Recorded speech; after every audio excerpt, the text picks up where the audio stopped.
were reading an article from the prestigious, authoritative sources of the gaming press that is talking about a game which is more than 10 years old, Mass Effect 1. It's a game that managed to sell very well, and it's not only that, but it's so famous, people around the world know about it. Like, you can go into the far places of the Amazon, and the people there, they heard about Mass Effect.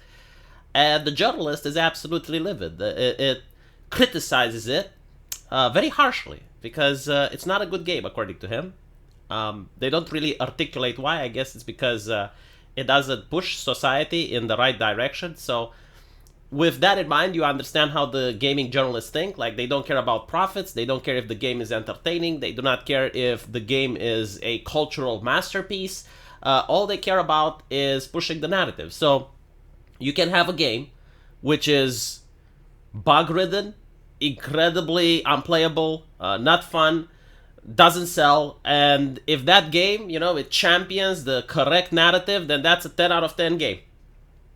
And the interesting thing is, like, the stuff that it's being criticized here shows why you will never have a good game coming from the United States anytime soon. Because they're not allowed to make good games. I mean, you can't create interesting characters. You can't create compelling characters. You have to go along with the message. And many corporations do, because they're afraid of the gaming journalists. And if you guys remember Fallout New Vegas, which in my opinion is a very good game, probably one of the best Fallout games ever made besides the Fallout 1 and 2, the developers who worked at the game didn't get a bonus because they failed the Metacritic target. And this is the case with many games. The investors, they want to know whether or not they should keep investing in a studio, and they want a number. They want math. So the way they do it is that they look at the journalist score, and then they decide whether or not the developers get to make a sequel, whether or not they get a bonus, whether or not they get fired or not. So the game developers, they're hired by a company, and they get money from the investors, and they have to think that the investors are their boss. It's not the customer, it's not the client, it's the investor. And in order to please them, they have to please the game journalists. So this is why all of the developers are listening to what the game journalists want. They don't care about the public, they don't care about the customer. Because as long as they get that good rating on Metacritic, as long as they manage to please the investors, they don't care if the game sells or not. And you can see just how pithy the complaints here are. It's like a story about human colonization. Yes, it's the human experience. Like, throughout history, every single culture, they try to expand because human beings are incredibly territorial. We don't do that now because people have nukes. There are military alliances that are very strong, like you see what happened when Russia tried to invade Ukraine. And more importantly, we don't need land as we used to. Because now farming is a lot more efficient, you can feed a lot more people using fewer land, but like, colonization is part of the human experience. Like, I'm pretty sure if we were to manage to colonize Mars, there would be wars over there. Like, it's in human nature, and this is what it's about. Like, all of these journalists are anti-human. Like, they have an ideology which goes against the human experience, denying it completely. Like, even if you make a fictional video game with aliens and stuff, you're not allowed to even discuss these types of topics. Like, you're not allowed to even engage in these types of topics. Because they say it's problematic, they don't really articulate why or how.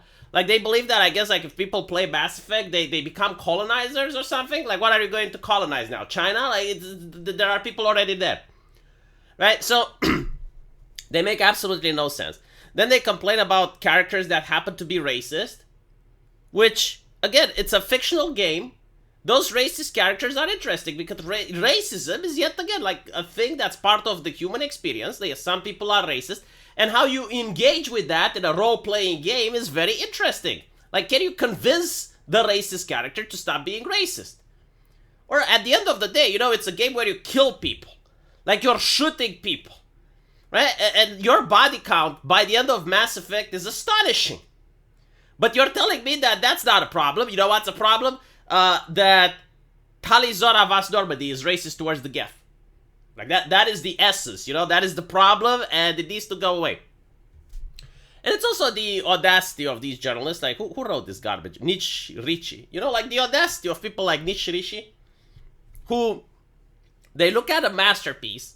Because if gaming is an art form, this is a Picasso. It's Mass Effect. I mean, it's famous. It's one of the best games ever made. Like, if you were to recommend 10 games to someone, Mass Effect has to be one of them. So, you're looking at the Picasso of video games, the Beethoven symphony of video games, and you're like, yeah, it's not good enough. Yeah, it's bad. It's like, right? And they specifically like target these very famous games.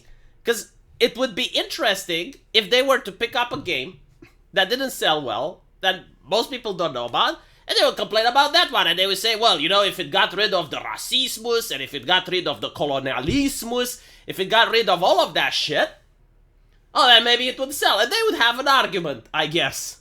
Potentially. But like when you're talking about a game that did so well, and they are so against it, yeah, I mean, I definitely see why you wouldn't be able to have good games. Because if, like, Mass Effect is not allowed to be created in the modern day. In today's timeline, you are not allowed to create this game.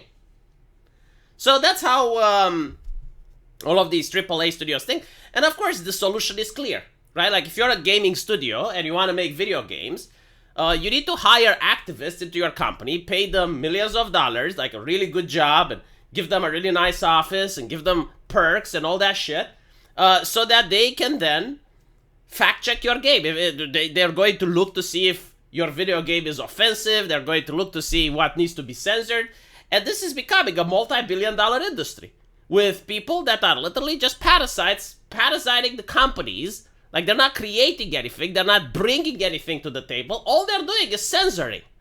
So censoring is now a lucrative business. You can be a censor working for Ubisoft or working for EA Games, and you can make really good money out of it.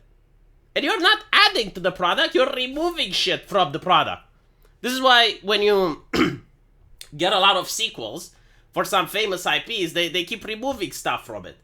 Right? And the reason they're doing it, it's very interesting, right? Because they believe like the IP isn't perfect, but if you just like keep removing stuff from it, eventually you reach perfection.